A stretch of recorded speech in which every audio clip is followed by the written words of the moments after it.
let me maybe give you a better explanation of what IDG is. My mom still thinks I work for AIG, so I'm like, Mom. So it's International Data Group, and if you take a step back, right, we've got a vertical ad network, which is where I sit. It's a collection of sites that aren't owned and operated by IDG. We simply focus on monetizing their ad space. We've got a traditional business of owned and operated publications, both online and print. We've got an events business, so if you've heard of the events, E3, Macworld, those are events that IDG owns and operates. We've also got a leading IT research firm called IDC, which is our sister company. So we've got a lot of stuff going on. But just wanted to give everyone a perspective on what IDG, International Data Group, is, because most people don't know. So could we take it to a slightly deeper level of context? Give us some numbers like audience, readers, consumers. 286 million technology buyers globally. Okay. And what percentage of that, let's say if that's at the top of the funnel of an audience, 286 million technology buyers, let's go one step down to those that at some point touch your media or consume IDG media. 110 million, I'd say. Okay. Okay. Tough question to answer, but that's where we are. Yeah. I promise you I'm not trying to set you up here. Sure. Okay, so let's go down to the next funnel. So, because what I want to get at, what I'm really interested in is how are you guys slicing your audience, right? Sure. How are you packaging and taking your product, which is basically eyeballs, to market, to serve the programmatic real-time buying stakeholders? So what's that next layer of granularity? So you have, let's call them readers, even though I know you guys are, you provide across multiple formats and pieces of hardware, so you're a digital company. Yeah. But let's just call them readers for the sake of simplicity. Then how do you further, what's the next level of granularity? Or do you let that to the real-time buyer? Yeah, so I'll get into more detail on how our exchange is structured. It's a little different than I think what most other publishers are doing in the space. So at the network, we've been very aggressive about our exchange platform. I think we were one of the early adopters of programmatic buying. It's gotten to the point where in display, we actually don't do the tier 1, tier 2 thing, right? So our private exchange buyers are able to compete with direct sold campaigns on the same priority based on a CPM basis. So we get a lot of questions around that. How do you make that work? It's crazy. We're in a unique spot as a network, not an individual publisher. So our direct sales team focuses on those high-touch relationships, rich media, which doesn't really apply here. And we also sell on a channel basis, which opens up more overall availability. So that's how we've been able to structure that. And we've had a lot of traction, especially this year, in bringing in prioritized bidders, as we call them, to compete via the programmatic channel, actually with any of the direct sales on standardized media that we have.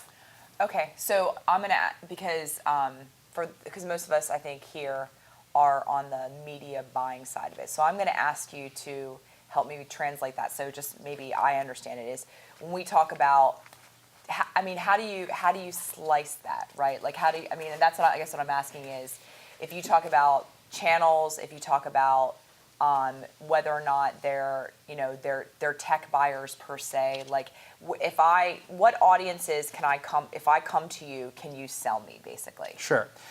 So in terms of how we structure the exchange, that's more about the inventory, the context. When you talk about audiences, so we've recently launched a first-party DMP inside of IDG, which is really exciting. There was actually another press release about that today. As I mentioned, IDG has a lot of first-party data sources, both online and offline.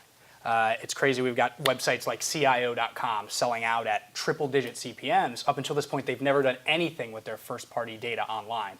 So it was a no-brainer to sort of venture into this area. The other cool part is we've got IDC, which as a research firm, I mean, these guys aren't sales guys. All they're doing is evaluating products and how businesses and consumers interact with those products. So they've given us a very robust first-party taxonomy in which to organize that data. So we've just released this product, but we're really excited about it. And then we're actually saying, here's our first-party data. Here's what we've got. These are folks that have visited our websites. They've gone to our events, and we have a true understanding of the technology marketplace. Here's our taxonomy of 24,000 different data nodes to pick from.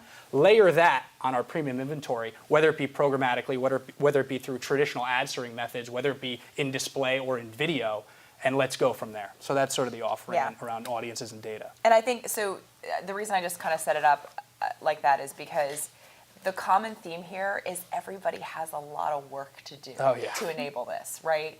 And so that's why I wanted to get at all of the heavy lifting that you guys are doing as far as innovating and building tools on the, on the SSP side of things, right? By integrating a DMP. Yep. I mean, you're driving an innovation agenda as a publisher, right? So how's that changed your business? Because that was the question we posed to Andy earlier, right? Yeah, it's changing our business a lot. I mean, to this point, really the way we see it is context has been a proxy for audience. Now we're actually saying, hey, here's our audience. You're able to target these guys. Still in context. Content's important. I think we all know that. I don't think everything's shifting towards audience buying and the value of context is going to disappear. But it's a total change in dynamic. And we see the efficiency of RTB. We see the efficiency of programmatic buying. We want to make it as easy as possible for advertisers and marketers to access our inventory, which is why we're investing and developing this area. So do you think that from a growth perspective, if you looked at what would have the greatest impact on revenue as far as sales growth, is your hockey stick in leveraging data and analytics to, and I know it's not apples to apples, I know it's not one or the other, it's not that clean, but is it in the using data and targeting and retargeting in your first party, the stuff that the IP you hold near and dear and is yours, or is it in the enablement and the technology and integration of enabling the actual real-time buying and integration with the DMP into the trading desk and the exchanges and enabling private exchanges to actually function within your environment? I think you're in the middle of the hockey stick on programmatic buying and RTB and dealing with trading desks, right? So that's just has started to take off over the past 8 months. I think right now we're at the bottom of the hockey stick on the data front. So that's a whole new revenue source for us as a publisher. And we do expect it to be quite a large business. And it really doesn't exist right now for us as a revenue stream. But yeah, we expect a big hockey stick there over the course of the next 2 years. But so part of that was a failure on my part. I inferred because you were talking about 3+ digits on CIO inventory, Sure. which I'm assuming is a pretty big multiple. Yeah. Are you guys looking at monetizing so the DMP allows you to monetize your first party data Yep. outside of just the inventory placed in your ecosystem, right? Yeah, from the buying perspective, we're trying to get some control around it at first. So is the majority of the inventory going to come from a CIO.com? No, their value is the data they're providing, right?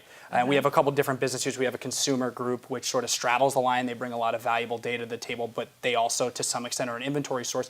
And then we have our network, which is predominantly where the inventory will actually come from, and you layer the first-party data over that.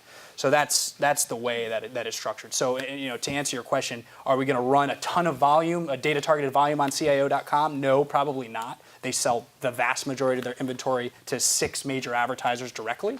But are we going to use their data in order to power new buys across our network? Absolutely. So to go back to what Brian was saying, sort of on behalf of what publishers are asking for and what their needs are, where's the balance? It sounds like it's a balancing act for you. Like, where do you throttle between, what's the gas versus the brake on driving this innovation agenda, monetizing your content and your first-party data, and optimizing that revenue, versus still being a publisher as a core value proposition? Because it seems like it's easy to get distracted. Yeah, the teams are, especially in our owned and operated properties, very separated. So, obviously ad sales has to work hand in hand with content, but we tend to keep those guys focused on creating great content and guys like me to sort of manage our technology relationships. Big challenges right now is fragmented marketplace. So I think I work with 5 different platforms in order to monetize different screens and have different functionality in terms of monetizing our ad space. So that's the core area of focus now. How do we consolidate this? We've got a video platform. We've got a data platform. We've got a mobile platform. We've got a display ad server. We've got actually 2 display ad servers. So for me, that's very tough to juggle. It's tough to get insight cross-platform when you're working in a very fragmented fashion like that. So I think that's our focus over the course of the next year. Either is there someone that we partner with to sort of give us a unified view of everything that's going on, or is there some sort of consolidation which allows us to work through less partners? Does your editorial staff have any authority or a voice in curating the advertising content? They definitely have a voice, at our owned and operated properties. They definitely have say-so. The number one goal is obviously to bring readers the most up-to-date and the most relevant information around technology. And I think ad sales plays a second part to that. That's the core focus of our company, and we've been doing that for 50 years, and that's why we've been successful. So yeah, they definitely have a voice, but it's a balanced relationship. So before we sort of turn it over to questions, we are talking specifically about online video, and I want to really understand, could you just take us through a little bit more detail specifically what you guys are doing in video? Because I think you're doing some interesting things there. Yeah. So just video specifically. So we've got a direct sales team, obviously, that calls on agencies and works sometimes directly with brands that sells both traditional 30, 15-second pre-roll, but also the interactive units, sort of high-touch relationship. What was the word you used for? Human? No, you have a word for. It's like you make the suits are Bespoke. Bespoke. I love that word. So I'm going to bring that one back. But yeah, so we have. That's where our direct sales team is focused, because we have the belief that over the next few years, standardized media is going to become more automated. So that's where the team that I manage on our exchange works, talking to agency trading desks, DSPs, both in video and display, and now working in mobile.